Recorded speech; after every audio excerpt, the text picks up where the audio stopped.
third speech of the morning. Our next speaker is going to be Michael Slattery. Mike is now working on a beta program with Toastmaster International concerning possible revisions on some of their speech and leadership manuals. His assignment for this project is on the leadership track manuals. Today, Mike's speech is about leadership styles. He will explain that there are many types and all of which can work. His speech is 10 to 12 minutes long. Please welcome our third speaker, Mike Slattery.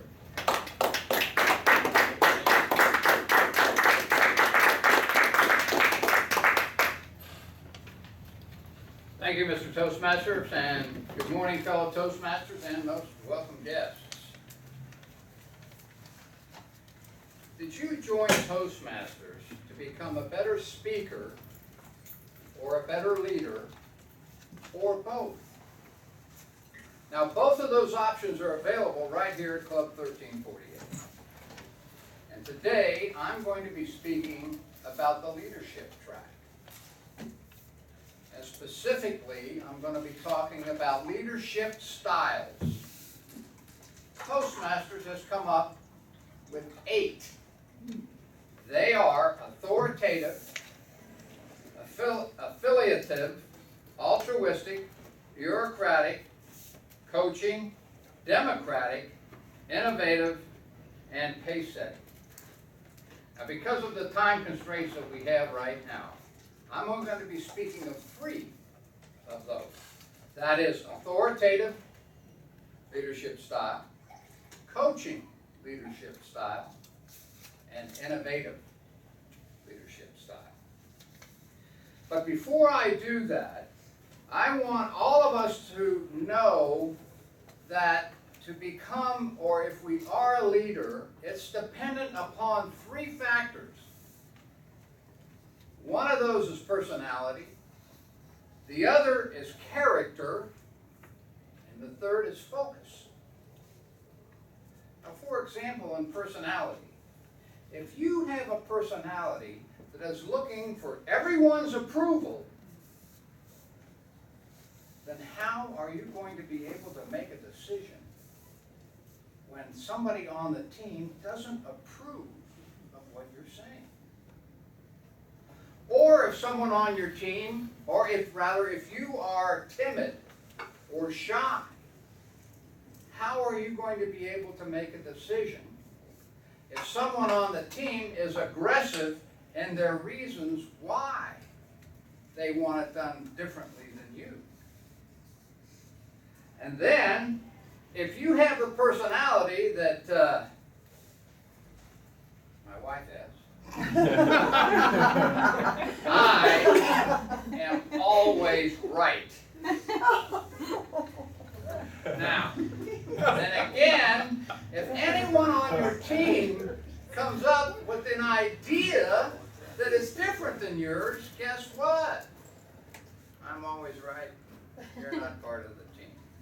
So personality has a large factor in making decisions as a leader.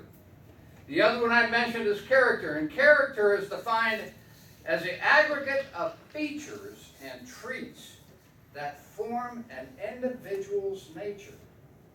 That's a character. Thus, an individual character can determine the outcome of a decision by how the results were gathered. For example, if an individual leads from a point of view that is not legal, ethical, or moral, then the results that come from that may not ever happen. The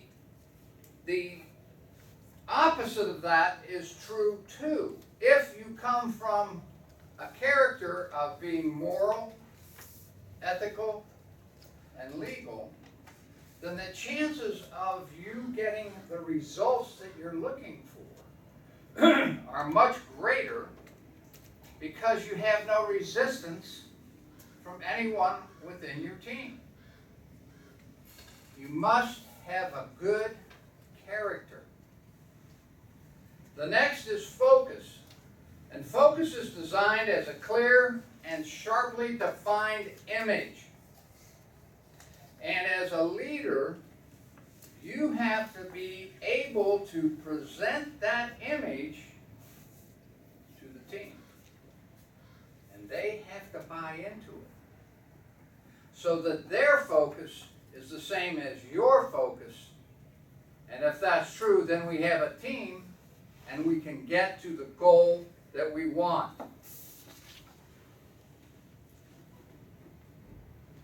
The most important thing about focus is that we, as a leader, have to be strong enough to overcome any kind of dissension within our team so that we become winners.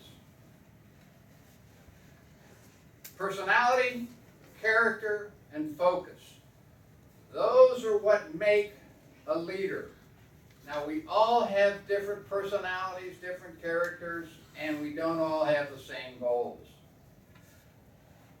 But what I'm saying is that we have to be aware of ourselves when we are trying to enroll people or a team into the game that we want to win. Now, knowing that, let's talk a little bit about leadership styles. I mentioned authoritative, coaching, and innovative. So we'll start with an authoritative leader. That is a style where the leader is in a position of being the boss. This leader motivates by inspiring enthusiasm and gives clear directions and sets standards. When I think of this type of leader, I think of General George Patton, Second World War. His troops were moving forward quite rapidly, and all of a sudden, they stopped. And General George wanted to know what was going on. So he moved to the front and found out that there was a bridge that the troops and the tanks were to cross. And on this bridge was a farmer who had a cart and a horse that were stuck. So the troops and the tanks couldn't get across until they got that unstuck.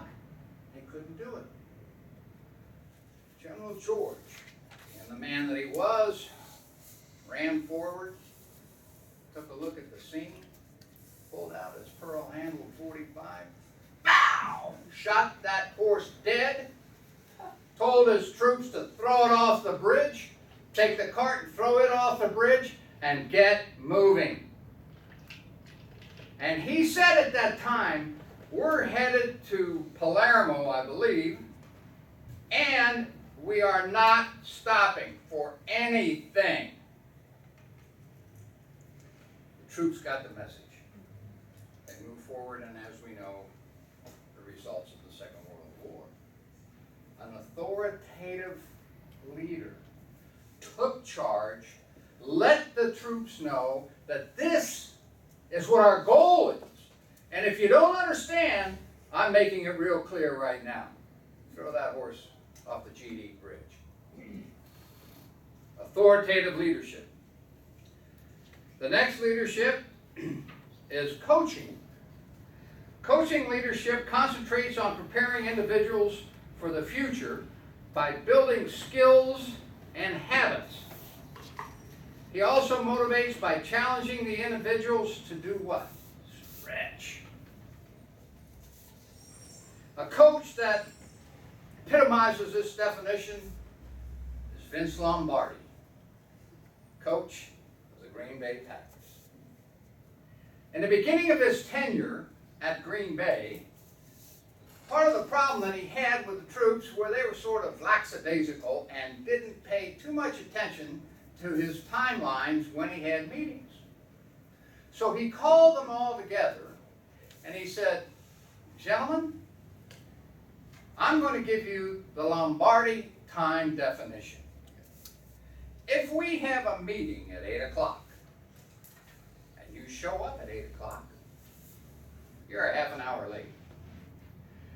If you show up at 7:45, you're 15 minutes late. If you show up at 7:30, you're on time. However, if you find yourself not being here at 7:30, I am fining you $100 for every minute you're late.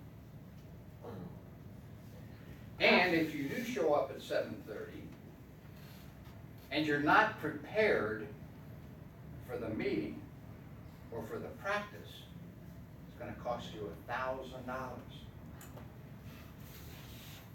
The troops got the message. The rest is history. Coaching. That's what we have to do for coaching leadership style. The final is the innovative leadership. And it motivates by challenging the individual. It also motivates by promoting a respect for the team members' creativity. I recall one of my managers speaking highly of the president of his company. There was a team member who was extremely creative in everything that he did. However, he was not willing to take his results and present them to a group. The president, time and time again, said, look, this is great information. We need this for the company. You need to speak to them. He refused. So at that point, the president said, here's what I'm going to do.